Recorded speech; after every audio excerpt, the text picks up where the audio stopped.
Students, today we will see the 8th standard algebra, part algebra. So in that part, we are going to study the chapter algebraic expressions and identities. Algebraic expressions and identities.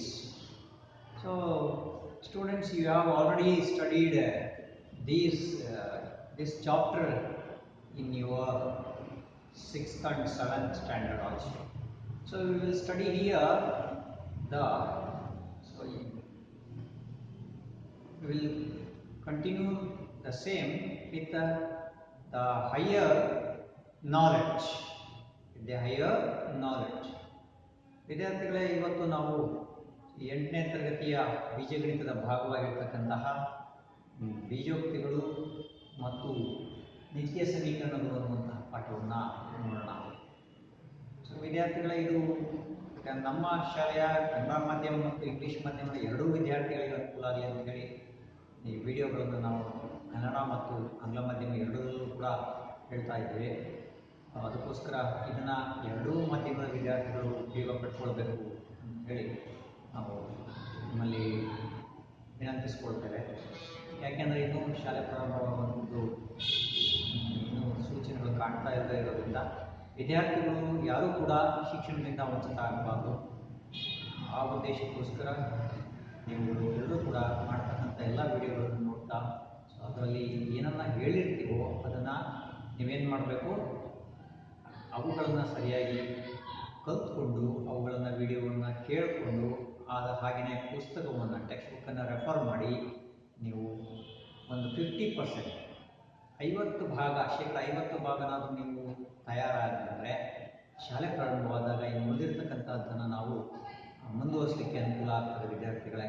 ಇಲ್ಲ ಅಂತ ಹೇಳಿದ್ರೆ ನೀವು ಪೂರ್ತಿ ಏನೂ ಕೂಡ ಯಾವ ವಿಷಯವನ್ನು ಕೂಡ ಇಲ್ಲದೇ ಗಡ್ಡಾಗುವಂತಹ ಕಾರ್ಯವನ್ನು ಮಾಡಬೇಡಿ. ಈ ವಿಡಿಯೋ ಲೆಸನ್ಗಳ ಅನುಕೂಲಗಳನ್ನು ಪಡ್ಕೊಳ್ಳಿ. ಈ ವಿಡಿಯೋ ಲೆಸನ್ನಲ್ಲಿ ನಾವು ಎಲ್ಲದನ್ನೂ ನಿಮಗೆ ತಲುಪಿಸ್ಲಿಕ್ಕಾಗಲ್ಲ, ಅದನ್ನು ಅಟ್ಲೀಸ್ಟ್ ಒಂದು ಸ್ವಲ್ಪನಾದರೂ ನಮ್ಮ ಪ್ರಯತ್ನ ನಾವು ಮಾಡ್ತಾ ಇದ್ದೇವೆ. ಇದಕ್ಕೆ ನೀವು ಸರಿಯಾಗಿ ಸ್ಪಂದಿಸ್ತೀರಾ ಅಂದ್ಕೊಂಡು ನಾನು ಈ ಪಾಠವನ್ನು ಮುಂದುವರಿಸ್ತಾ ಇದ್ದೀನಿ.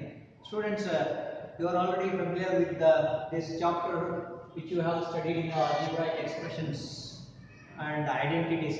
Identities is nothing but the formulas. A plus b whole square, a minus b whole square, a square plus b square, a square minus b square, x plus a into x plus b. So these type of formulas you are already studied in the previous classes. So today we will continue with that. So now students, observe the examples which I have written in the board. So ಇಲ್ಲಿ board ಮೇಲೆ ಬರೆದಿರ್ತಕ್ಕಂಥ examples ಅನ್ನು observe ಮಾಡಿ.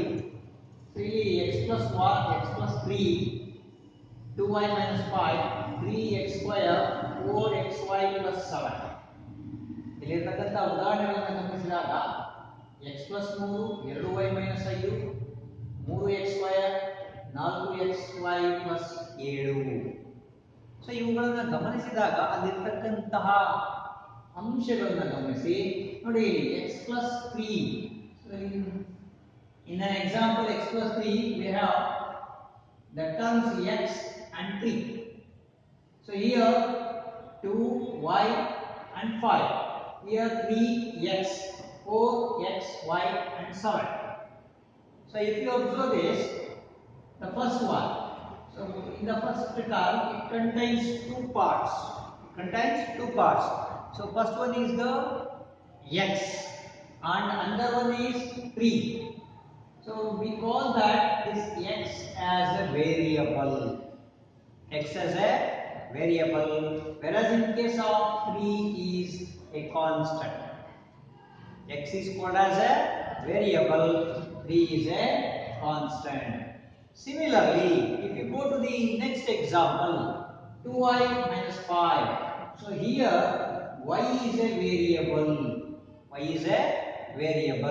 Whereas in case of 2 and 5 are the constants. Similarly, here also x square. So here also x and y are the variables. 4 and 7 are the constant. So So these are the coefficients. 4 is a coefficient of xy. 3 is a coefficient of x square. 2 is a coefficient of y. So here there is no, if there is no number, 1 is there. So 1 x. So therefore we can say that expression means it is a combination of, expression means it is a combination of variable and constant. It is a combination of variable and constant. So ವಿದ್ಯಾರ್ಥಿಗಳೇ ನೋಡಿ, ಇಲ್ಲಿ ಕೆಲವು ಉದಾಹರಣೆಗಳನ್ನು ತೆಗೆದುಕೊಂಡಿದ್ದೇವೆ. ಇಲ್ಲಿ x 3, ಇವುಗಳು ನಿಮಗೆ ಗೊತ್ತಿದೆ, 2y - 5 3x square 4xy + 7. So ಇದರಲ್ಲೆಲ್ಲ ನೋಡಿ x y x square xy ಇವುಗಳನ್ನು ನಾವೇನಂತ ಕರಿತೀವಿ,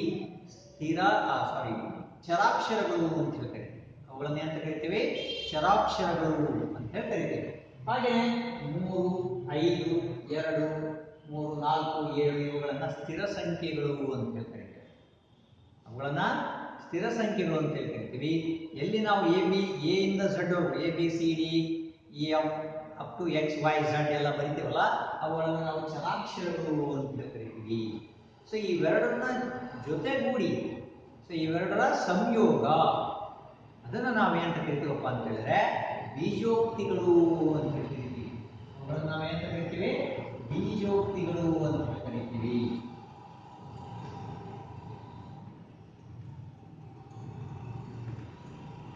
ಸೊ ಇಲ್ಲಿ ಬಹಳ ಮುಖ್ಯವಾಗಿ ಇರತಕ್ಕಂಥದ್ದು ನೀವು ಗಮನದಲ್ಲಿರಬೇಕಾಗಿರೋದು ಏನಪ್ಪ ಅಂತಂದ್ರೆ, the important point is, so you have to know the difference between the variable and the constant. Variable and the constant. So ಚರಾಕ್ಷರಕ್ಕೂ ಮತ್ತು ಸ್ಥಿರ ಸಂಖ್ಯೆಗೂ ಇರ್ತಕ್ಕಂಥ ವ್ಯತ್ಯಾಸ ಏನು ಅಂತ ನಾವು ತಿಳ್ಕೋಬೇಕು. ಸೊ ನೋಡಿ, ಚರಾಕ್ಷರ ವೇರಿಯಬಲ್ ಅಂತ ಹೇಳಿದ್ರೆ it may takes any value. Variable May takes any value, whereas in case of constant its value remains as it is. Its value remains as it is. ಅಂದ್ರೆ ಚರಾಕ್ಷರ ಅಂತ ಹೇಳಿದ್ರೆ ಈ x y xy ಇವುಗಳೆಲ್ಲ ಏನಿದಾವಲ್ಲ, ಇವುಗಳ ಬೆಲೆಗಳಲ್ಲಿ ಬದಲಾವಣೆ ಆಗುತ್ತೆ, ಬದಲಾವಣೆ ಆಗಬಹುದು. ಅವುಗಳನ್ನ ಚರಾಕ್ಷರ ಅಂತ ಹೇಳ್ತಿರ್ತೀವಿ. ಸ್ಥಿರ ಸಂಖ್ಯೆಗಳು ಅಂದ್ರೆ ಇವುಗಳ ಬೆಲೆ ಬದಲಾವಣೆ ಆಗಲ್ಲ, ಅಷ್ಟೇ ಇರ್ತದೆ. ಇವುಗಳ ಬೆಲೆ ಬದಲಾವಣೆ ಆಗಲ್ಲ, ಅಷ್ಟೇ ಇರ್ತದೆ. ಹಾಗಾಗಿ ಈ ಒಂದು ಬೀಜೋಕ್ತಿ ಎನ್ನುವಂಥದ್ದು ಚರಾಕ್ಷರ ಮತ್ತು ಸ್ಥಿರ ಸಂಖ್ಯೆ, ಚರಾಕ್ಷರ ಮತ್ತು ಸ್ಥಿರ ಸಂಖ್ಯೆಗಳಿಂದ ಆಗಿರ್ತಕ್ಕಂಥದ್ದು. ಸೊ ನಿಮಗೀಗ ಬೀಜೋಕ್ತಿಗಳು ಅಂದ್ರೆ ಏನು ಅಂತ ಗೊತ್ತಾಯ್ತು ಅಂತ ಅಂದ್ಕೊಂಡಿದ್ದೀನಿ. So I think you have understand what is the definition of an expression. Okay.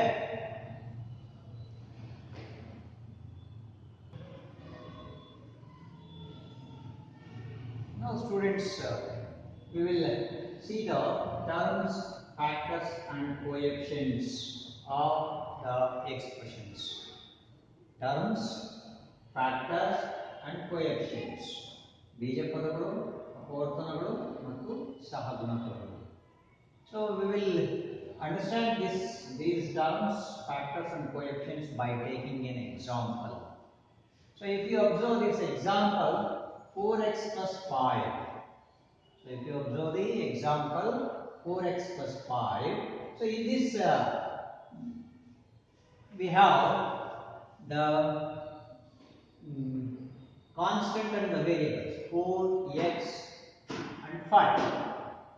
4x and 5. So here this is a combination of 4x and 5. 4x and 5. So therefore 4x is one term and 5 is another term. 4x is one term and 5 is another term. So each individual part of this expression is called as terms. So this 4x is called as term of the expression. Similarly, this 5 is also called as the term. 5 is also called as the term. ನೋಡಿ ವಿದ್ಯಾರ್ಥಿಗಳೇ, ಇಲ್ಲಿ ಬೀಜ ಪದಗಳು, ಅಪವರ್ತನಗಳು ಮತ್ತು ಸಹಗುಣಕಗಳು. ಈ ಉದಾಹರಣೆಯನ್ನು ತೆಗೆದುಕೊಳ್ಳೋಣ. 4x + 5 ಇದೆ. ಈ 4x + 5 ಅಂತಕ್ಕಂಥದ್ದು ಇಲ್ಲಿ ಎರಡು ಪದಗಳಿಂದ ಆಗಿರ್ತಕ್ಕಂಥದ್ದು. ಸೊ ಯಾವುದಪ್ಪ ಎರಡು ಪದಗಳು ಅಂದ್ರೆ 4x ಮತ್ತೊಂದು 5. 4x ಅನ್ನುವಂಥದ್ದು ಮತ್ತು 5. ಸೊ ಇವೆರಡನ್ನು ಪ್ರತಿಯೊಂದನ್ನು ನಾವು ಈ ಬೀಜೋಕ್ತಿ ಅಥವಾ ಬೀಜೋಕ್ತಿಯ ಪದಗಳು. 4x ಅನ್ನೋದು ಒಂದು ಪದ, 5 ಅನ್ನೋದು ಒಂದು ಪದ. ಸೊ ಇವುಗಳನ್ನು ನಾವೇಂತ ಕರಿತೀವಿ? ಪದಗಳು, ಪದ ಅಂತ ಕರಿತೀವಿ, ಟರ್ಮ್ ಅಂತ ಕರಿತೀವಿ.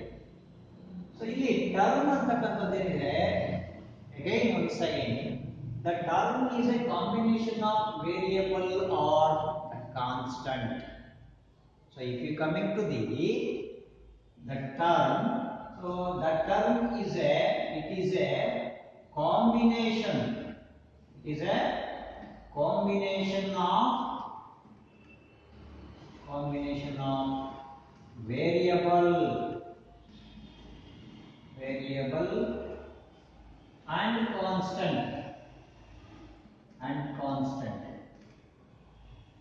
ಸೊ ಈ ಟರ್ಮ್ ಏನಾಗಿರ್ತದೆ, ಇದು ವೇರಿಯಬಲ್ ಅಂದ್ರೆ A to Z, A B C D X Y Z ಯಾವ್ದಾದ್ರು ಆಗಿರ್ಬೋದು. ಸೊ ಅದು ಮತ್ತೆ ಕಾನ್ಸ್ಟೆಂಟ್, ಸ್ಥಿರ ಸಂಖ್ಯೆ. ಸೊ ಇವೆರಡರ ಸಂಯೋಗ ಆಗಿರಬಹುದು, ಅಥವಾ ಅಚರಾಕ್ಷರ ಮತ್ತು ಸ್ಥಿರ ಸಂಖ್ಯೆ ಇರಬಹುದು. ಟರ್ಮ್ ಗೊತ್ತಾಯ್ತಲ್ಲ? ಟರ್ಮ್ ಅಂತ ಹೇಳಿದ್ರೆ it may be a combination of variable and constant. So ಪದ ಅಂತ ಹೇಳಿದ್ರೆ ಇದು ಚರಾಕ್ಷರ ಮತ್ತು ಸ್ಥಿರ ಸಂಖ್ಯೆ ಅನ್ನ ಒಳಗೊಂಡಿರ್ತಕ್ಕಂಥದ್ದಾಗಿರಬಹುದು. ಸೊ ನಂತರ ಇಲ್ಲಿ ಅಪವರ್ತನಗಳು, ಫ್ಯಾಕ್ಟರ್ಸ್. ಸೊ ಫ್ಯಾಕ್ಟರ್ಸ್ ಅಂದ್ರೆ ಏನು ಅಂತ ಹೇಳಿದ್ರೆ, ಸೊ ಇಲ್ಲಿ ಈ ಎಕ್ಸಾಂಪಲ್ ಅಲ್ಲಿ if you consider 4x, so in this 4x, so 4 is called a factor. 4 is called a factor. So 4 ಅನ್ನ ನಾವು ಫ್ಯಾಕ್ಟರ್ ಅಂತ ಕರಿತೀವಿ. ಸೊ ಹಾಗೇನೆ 5 ಕೂಡ 5 ಇದನ್ನು ಕೂಡ ನಾವೇಂತ ಕರಿತೀವಿ? ಫ್ಯಾಕ್ಟರ್, ಅಪವರ್ತನ ಅಂತ ಕರಿತೀವಿ. ಫ್ಯಾಕ್ಟರ್ ಅಂತ ಹೇಳಿದ್ರೆ ಕನ್ನಡದಲ್ಲಿ ಅದನ್ನ ಅಪವರ್ತನ ಅಂತ ಹೇಳಿ ಕರಿತೀವಿ. ಸೊ 4x ಅನ್ನುವಂತಹದ್ದು 4 ಮತ್ತು x ಅನ್ನುವಂತಹ ಎರಡು ಅಪವರ್ತನಗಳಿಂದ ಆಗಿರ್ತಕ್ಕಂಥದ್ದು.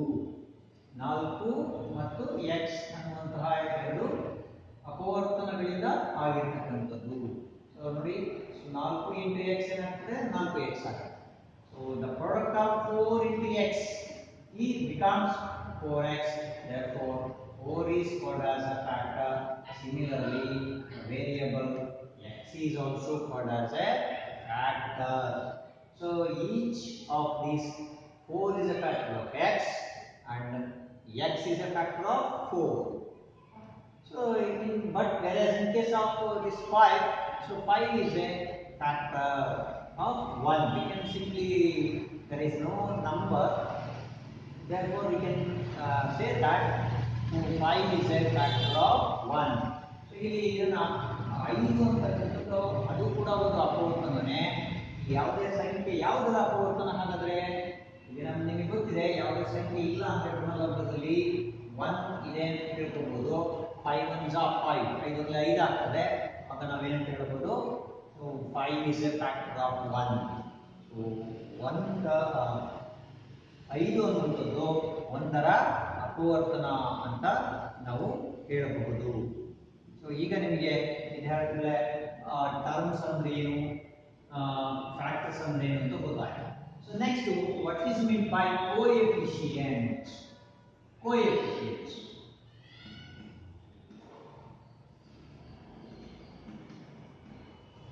coefficients. So you have to perfect in this the basic concepts of this algebra. So because this will continues in the 9th and 10th standard. So ಇದನ್ನು ನೀವು ಚೆನ್ನಾಗಿ ಈ ಪರಿಕಲ್ಪನೆಗಳನ್ನ ಚೆನ್ನಾಗಿ ಅರ್ಥ ಮಾಡ್ಕೊಳ್ಬೇಕು. ಯಾಕೆ ಅಂತ ಹೇಳಿದ್ರೆ ಇದು ಮುಂದೆ ನಿಮಗೆ 9 ಮತ್ತು 10ರಲ್ಲಿ ಮತ್ತೆ ಈ ವರ್ಷನೂ ಕೂಡ ಲೆಕ್ಕಗಳನ್ನ ಮಾಡುವಂಥದ್ರಲ್ಲಿ ಬಹಳ ನಿಮಗೆ ಹೆಲ್ಪ್ ಅನ್ನು ಮಾಡ್ತದೆ, ಅನುಕೂಲ ಮಾಡ್ತದೆ. ಇಲ್ಲಿ ನೀವು ಸರಿಯಾಗಿ ಕಲಿಯಿಲ್ಲ ಅಂತ ಹೇಳಿದ್ರೆ ಮುಂದೆ ನಿಮಗೆ ಸರಿಯಾಗಿ ಅರ್ಥ ಆಗೋದಿಲ್ಲ. ಸೊ ಕೋಎಫಿಷಿಯಂಟ್ಸ್ ಅಂತ ಹೇಳಿದ್ರೆ ಸೊ ಏನು ಕೋಎಫಿಷಿಯಂಟ್ಸ್ ಅಂತಂದ್ರೆ ಇಲ್ಲಿ ನಾವು ನಿಮಗೆ ಜನರಲ್ ಆಗಿ ಹೇಳೋದಾದ್ರೆ ಯಾವುದು ಕಾನ್ಸ್ಟೆಂಟ್ ಇರ್ತದಲ್ಲ, which one is A constant, so it is called as A coefficient ಅಂತ ಕರಿತೀವಿ. ಕೋಎಫಿಷಿಯಂಟ್ ಅಂತ ಹೇಳಿ ನಾವು ಕರಿತೀವಿ. ಅಂದ್ರೆ ಪರ್ಟಿಕ್ಯುಲರ್ ಆಗಿ ಬರೋದ್ರೆ ಈಗ ಇಲ್ಲಿರ್ತಕ್ಕಂಥ ಎಕ್ಸಾಂಪಲ್ಸ್ ತಗೊಂಡ್ರೆ 4x ಅಂತ ತೆಗೆದುಕೊಂಡ್ರೆ 4x ಅಂತ ತೆಗೆದುಕೊಂಡ್ರೆ ನ್ಯೂಮರಿಕಲ್ ಕೋಎಫಿಷಿಯಂಟ್ ಅನ್ನೋದು. ನ್ಯೂಮರಿಕಲ್ ಕೋಎಫಿಷಿಯಂಟ್ ಅಂದ್ರೆ 4 is only the coefficient.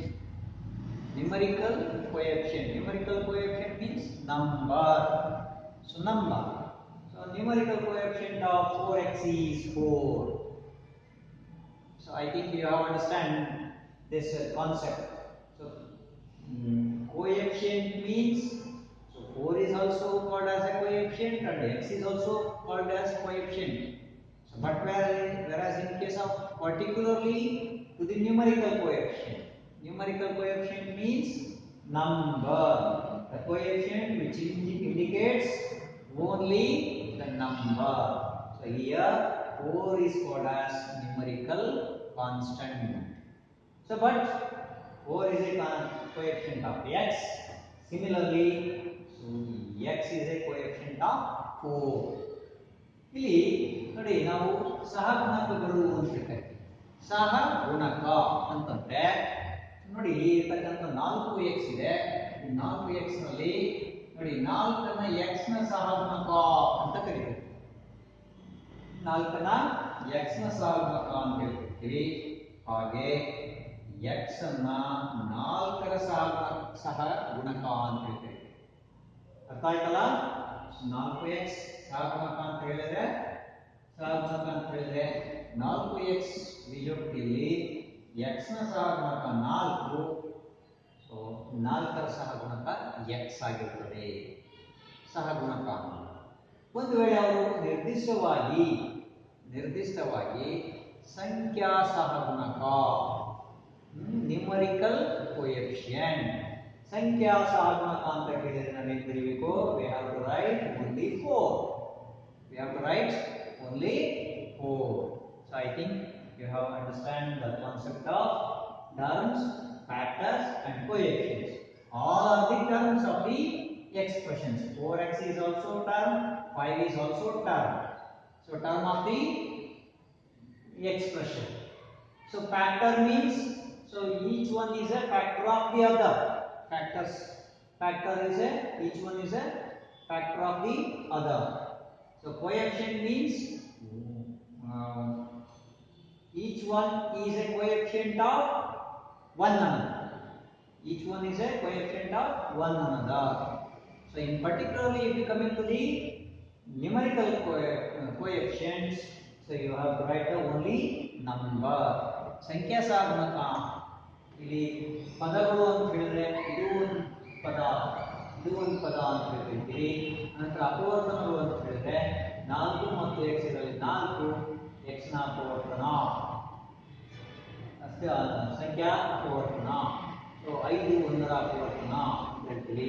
ಆನಂತರ ಯಾವುದು ಸಹಗುಣಕಗಳು ಅಂತ ಹೇಳಿದ್ರೆ ಸುಮ್ಮನೆ ಸಾಮಾನ್ಯವಾಗಿ ಸಹಗುಣಕ ಅಂತ ಹೇಳಿದ್ರೆ 4 x ನ ಸಹಗುಣಕ x ಅನ್ನುವಂಥದ್ದು 4ರ ಸಹಗುಣಕ. ಸಂಖ್ಯಾ ಸಹಗುಣಕ ಅಂತ ಕೇಳಿದಾಗ ನಾವು ಬರೀ 4 ಮಾತ್ರ ಬರೀಬೇಕು. ಗೊತ್ತಾಯ್ತಾ ವಿದ್ಯಾರ್ಥಿಗಳೇ? ಈಗ ಮುಂದಿನ ನೋಡೋಣ.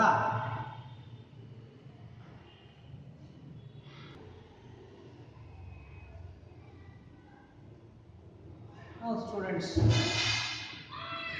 so the set of examples which I have written in the board. ಇಲ್ಲಿ ಬೋರ್ಡ್ ಮೇಲೆ ಬರೆದಿರ್ತಕ್ಕಂತಹ ಬೀಜೋಕ್ತಿಯ ಉದಾಹರಣೆಗಳ ಗುಂಪನ್ನು ವೀಕ್ಷಿಸಿ. ಬೀಜೋಕ್ತಿಯ ಉದಾಹರಣೆಗಳ ಗುಂಪನ್ನು ವೀಕ್ಷಿಸಿ. ಇದು ಮೊದಲನೇ ಗುಂಪು, ಎರಡನೇ ಗುಂಪು, ಮೂರನೇ ಗುಂಪು, ನಾಲ್ಕನೇ ಗುಂಪು. So this is a set of first set group of set first set of type expression. So this one is the second group, this is the third group of expression. So it is the so this is the fourth group of expressions.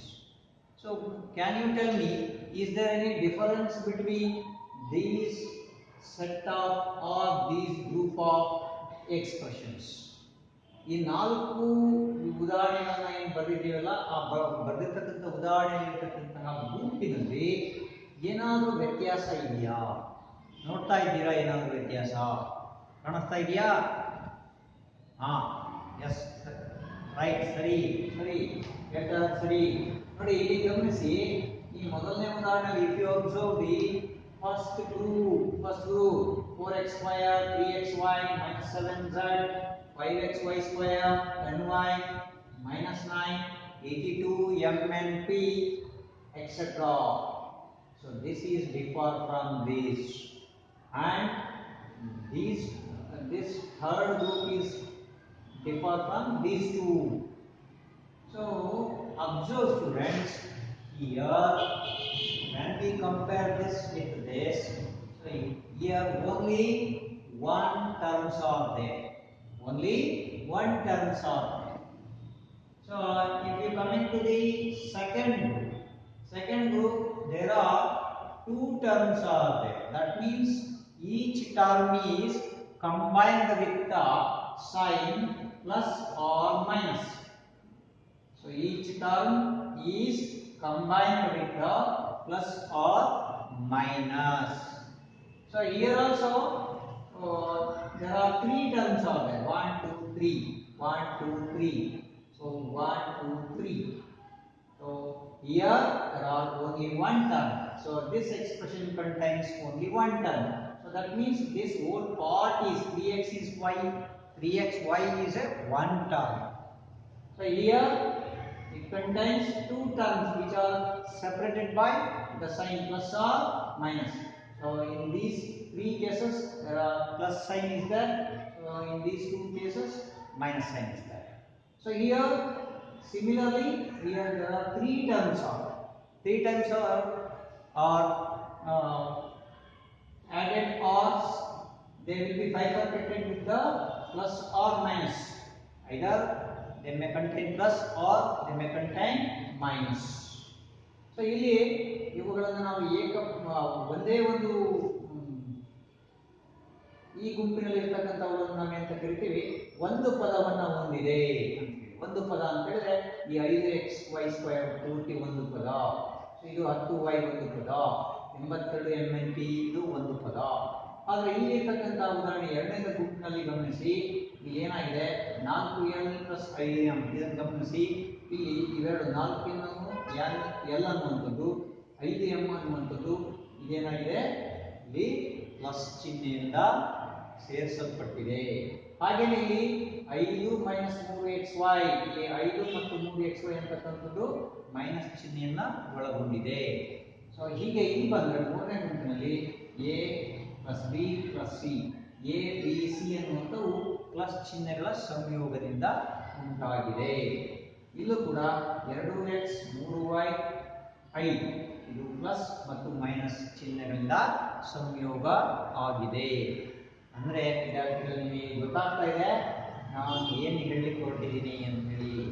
So ಹೇಳಿ ಏನು ಹೇಳ್ತಾ ಇದ್ದೇನೆ. From these examples we are going to study the different types of expressions. So if you observe this first group, example of first group, they will contains only one term. ಇವು ಒಂದೇ ಒಂದು ಪದವನ್ನು ಹೊಂದಿದ್ದಾವೆ. ಹಾಗಾಗಿ ಇವುಗಳನ್ನು ನಾವು ಎಂತ ಕರಿತೀವಿ, ಎಂತ ಕರಿಬಹುದು, ಇವುಗಳನ್ನ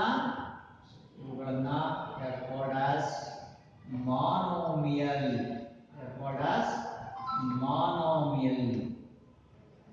ಮಾನೋಮಿಯಲ್ ಅಂತ ಕರಿತೀವಿ. ಏಕಪದ, ಇವುಗಳನ್ನ ಏಕಪದ ಅಂತ ಕರಿತೀವಿ ನಾವು. ಯಾವ ಬೀಜೋಕ್ತಿಗಳು ಒಂದೇ ಒಂದು ಪದವನ್ನು ಹೊಂದಿರ್ತವೋ ಅವುಗಳನ್ನು ನಾವು ಏಕಪದ ಅಂತ ಕರಿತೀವಿ. So the expression which contains only one term, expression which contains or which consists of only one term is called as monomial.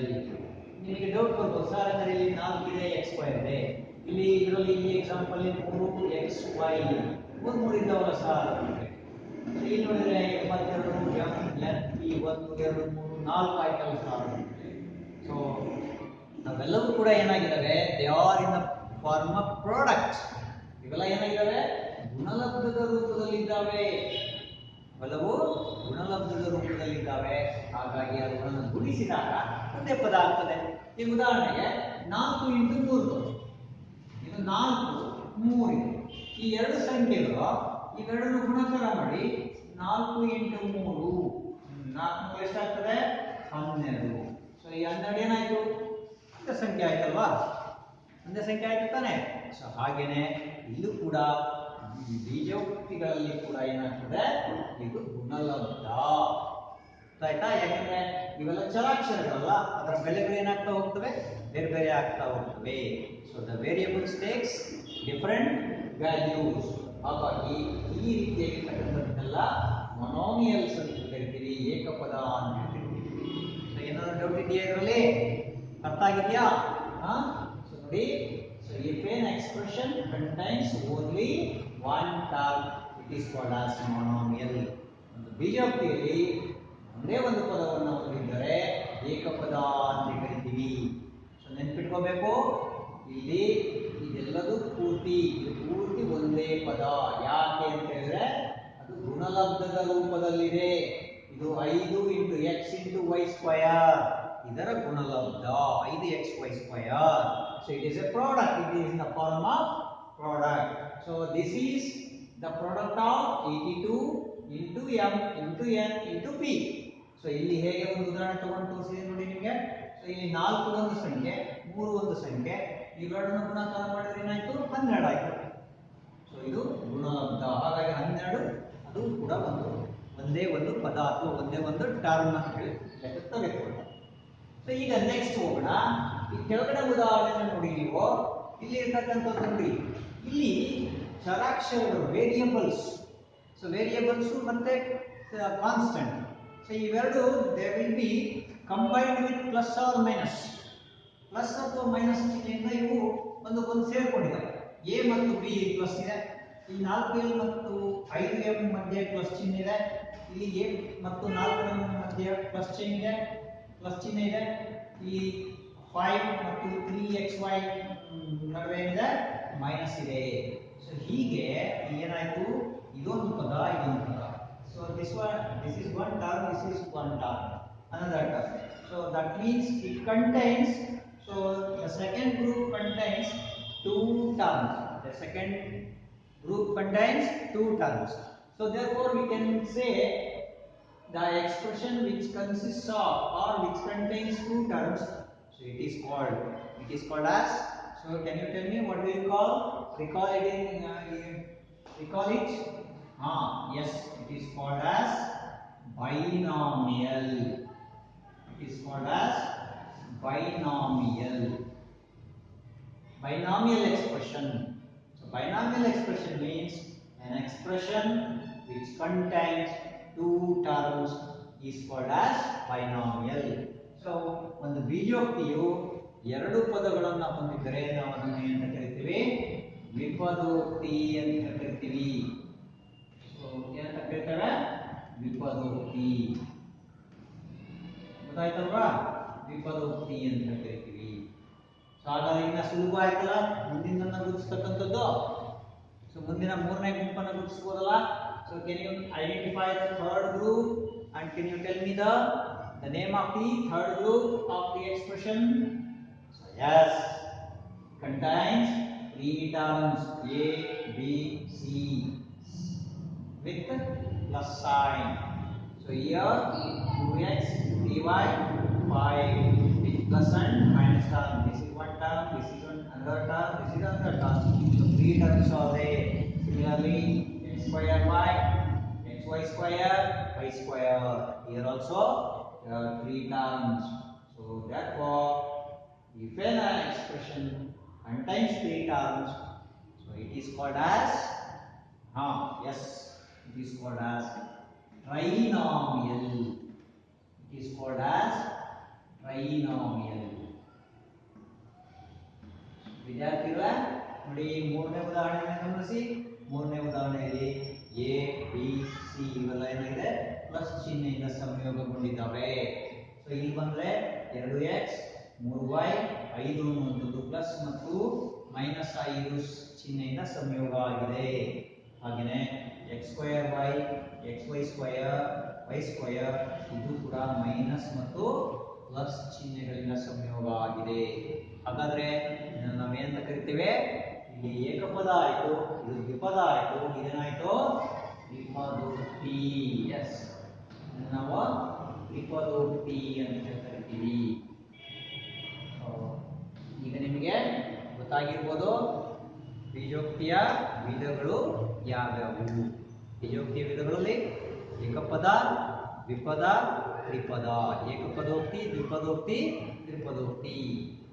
The types of expressions are monomial, binomial, trinomial. Monomial means an expression contains, or you can say an algebraic expression. So an algebraic expression which contains only one term is called as monomial.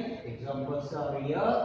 So similarly, an algebraic expression which contains two terms is called as binomial. An algebraic expression which consists of three terms is called as trinomial. So students observe there is another group. If you observe the fourth example, ನಾಲ್ಕನೇ ಉದಾಹರಣೆಯನ್ನು ಗಮನಿಸಿ. So ನಾಲ್ಕನೇ ಉದಾಹರಣೆಯನ್ನು ಗಮನಿಸಿದಾಗ ಏನಾಗ್ತದೆ ನೋಡಿ, ಇಲ್ಲಿ A B C D ಇದೆ. ಎಷ್ಟು ಟರ್ಮ್ಸ್ ಇದಾವೆ? How many terms are there? There are 4 terms are there. 3xy. So ಈ 3xy ಅನ್ನೋದು ಎಷ್ಟು ಟರ್ಮ್ ಇದೆ ಅಲ್ಲಿ? So it is only one term. Yes, it is one term. 7xyz minus 10. So it contains ಇದು ಎಷ್ಟು ಪದಗಳನ್ನು ಹೊಂದಿದೆ? ಎರಡು ಪದಗಳನ್ನು ಹೊಂದಿದೆ. ಸೊ ಹಾಗೆ 2x plus 3 ಇಲ್ಲೇನಿದೆ?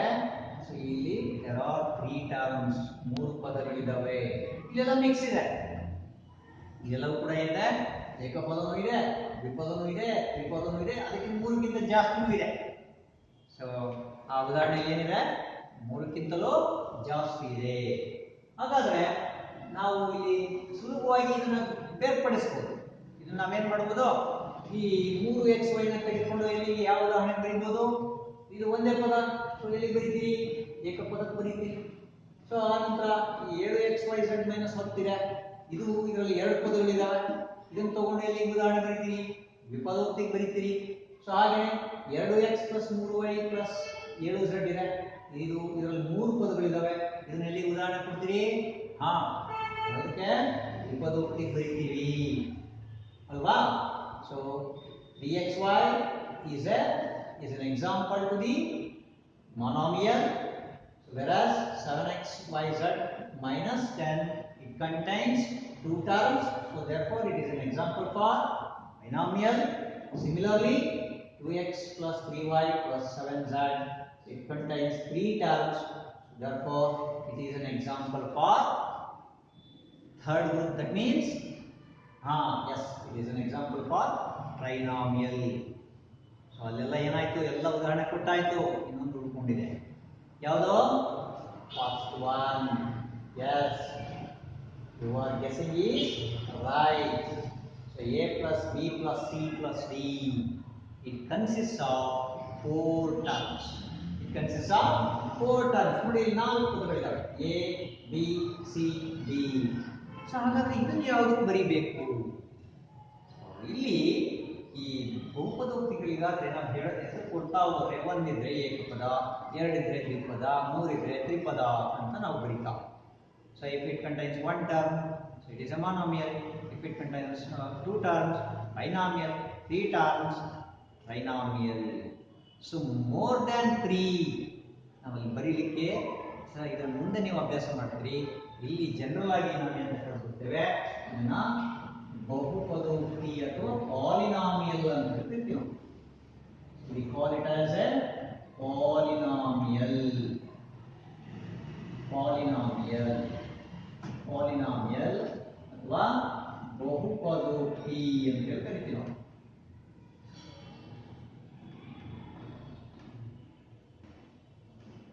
ಬಹುಪದೋಕ್ತಿ ಅಂತ ಕರೀತೀವಿ. ಯಾಕಲ್ಲಿ ಬಹುಪದೋಕ್ತಿ ಅಂತ ಕರಿತೀವಿ ಅಂದ್ರೆ ಈ ವರ್ಡ್ ಇದೆಯಲ್ಲ ಪಾಲಿ ಅಂತ ಹೇಳಿದ್ರೆ meaning of that is many, not only one term. It may contains one term, two terms, three terms and more than three terms. So ಬಹುಪದೋಕ್ತಿ ಅಂತ ಹೇಳಿದ್ರೆ ಅದರೊಳಗಡೆ ಒಂದು ಪದನೂ ಇರ್ಬೋದು, ಎರಡು ಪದನೂ ಇರ್ಬೋದು, ಮೂರು ಪದಗಳು ಇರ್ಬೋದು, ಅಥವಾ ಮೂರಕ್ಕಿಂತ ಹೆಚ್ಚು ಪದಗಳು ಕೂಡ ಬರಬಹುದು. ಸೊ ಹಾಗಾಗಿ ಟೋಟಲಿ ಇವುಗಳನ್ನೆಲ್ಲ ನಾವೇಂತ ಕರಿತೀವಿ, ಫೋರ್ತ್ ಗ್ರೂಪ್ ಅನ್ನು ನಾವೇಂತ ಕರಿತೇವೆ, ಪಾಲಿನಾಮಿಯಲ್ಸ್ ಅಂತ ಕರಿತೀವಿ. ನಾಲ್ಕನೇ ಗುಂಪನ್ನು ನಾವೇಂತ ಕರಿತೇವೆ, ಪಾಲಿನಾಮಿಯಲ್ಸ್ ಅಂತ ಹೇಳಿ ನಾವು ಕರಿತೇವೆ. ಸೊ ಈಗ ಗೊತ್ತಾಯ್ತಲ್ಲ ವಿದ್ಯಾರ್ಥಿಗಳ. So I think you have understand the concepts of monomial, binomial, trinomial and polynomial. So ಅಲ್ಲಿ ಪಾಲಿನಾಮಿಯಲ್ ನಾವು ಒಂದು ಸ್ವಲ್ಪ ನೆನಪಿಟ್ಕೊಳ್ಬೇಕಾಗಿರ್ತಕ್ಕಂಥದ್ದು ಏನಪ್ಪಾ ಅಂತ ಹೇಳಿದ್ರೆ, so it is an expression which contains one term or more than one term with non-zero coefficient, and variable having non-negative integers.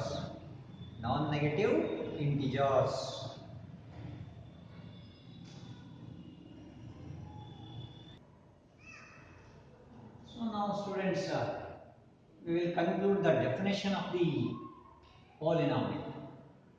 So polynomial means it is an expression containing one or more terms with non-zero coefficients.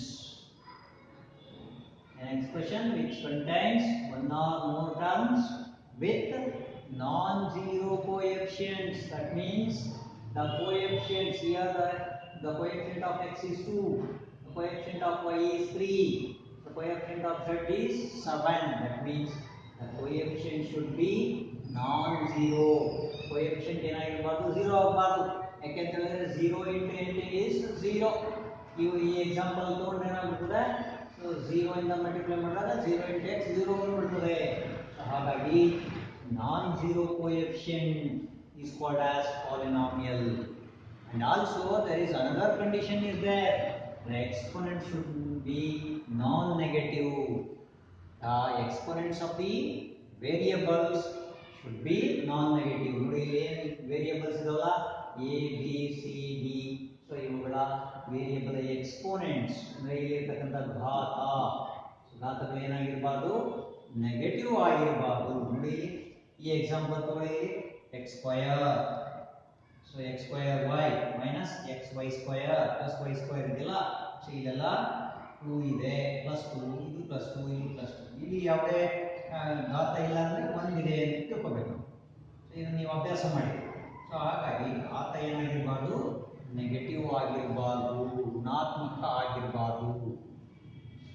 ಕನ್ನಡದಲ್ಲಿ ಶೂನ್ಯವಲ್ಲದ ಸಹಗುಣಕ ಹೊಂದಿರುವ, ಋಣಾತ್ಮಕವಲ್ಲದ ಪೂರ್ಣಾಂಕ ಘಾತ ಸೂಚಿ ಹೊಂದಿರುವ ಚರಾಕ್ಷರಗಳನ್ನು ಒಳಗೊಂಡಿರ್ತಕ್ಕಂತಹ ಒಂದು ಅಥವಾ ಹೆಚ್ಚು ಪದಗಳಿಂದಾಗಿರ್ತಕ್ಕಂತಹ ಬೀಜೋಕ್ತಿಯನ್ನು ನಾವು ಏನು ಕರಿತೀವಿ, ಬಹುಪದೋಕ್ತಿ ಅಂತ ಕರಿತೀವಿ. ಅಂದರೆ ಇಲ್ಲಿ ಸಹಗುಣಕಗಳು 0 ಆಗಿರಬಾರದು. ಯಾವುದೇ ಬೀಜೋಕ್ತಿಗೆ ಸಹಗುಣಕ 0 ಆಗಿರಬಾರದು. ಹಾಗೆಯೇ ಅವುಗಳ ಘಾತ ಏನಾಗಿರಬಾರ್ದು, ಋಣ ಸಂಖ್ಯೆ ಆಗಿರಬಾರ್ದು, ಅಂದ್ರೆ ಮೈನಸ್ ಚಿಹ್ನೆ ಇರಬಾರದು.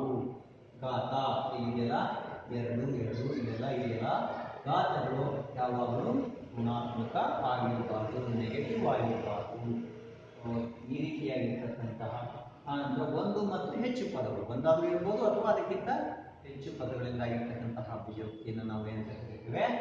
ಪಾಲಿನಾಮಿಯಲ್ ಅಥವಾ ಬಹುಪದೋಕ್ತಿ ಅಂತ ಕರಿತೀವಿ. So I think you have understand the basic terms of this algebraic expressions. So the definition of the expression, terms of the expression, so and the different types of the expressions. So ಇದರಲ್ಲಿ ಈ ಬೀಜೋಕ್ತಿಗಳು ಅನ್ನುವಂತಹ ಪಾಠದಲ್ಲಿ ನೀವು ಇದುವರೆಗೂ ಏನು ಮಾಡಿದ್ವಿ? ಬೀಜೋಕ್ತಿ ಅಂದರೆ ಏನು, ಸೊ ಅದರಲ್ಲಿರ್ತಕ್ಕಂತಹ ಪದಗಳು ಅಂತ ಅಂದರೇನು, ಆನಂತರ ಬೀಜೋಕ್ತಿಯ ವಿಧಗಳನ್ನು ನೀವು ತಿಳ್ಕೊಂಡಿದ್ದೀರಿ. ಮುಂದಿನ ನಾವು ಇದರ ಮೇಲ್ಗಡೆ ಲೆಕ್ಕಗಳನ್ನು ಮುಂದಿನ ತರಗತಿಯಲ್ಲಿ ನೋಡೋಣ. Students, you will see the problems on this next period.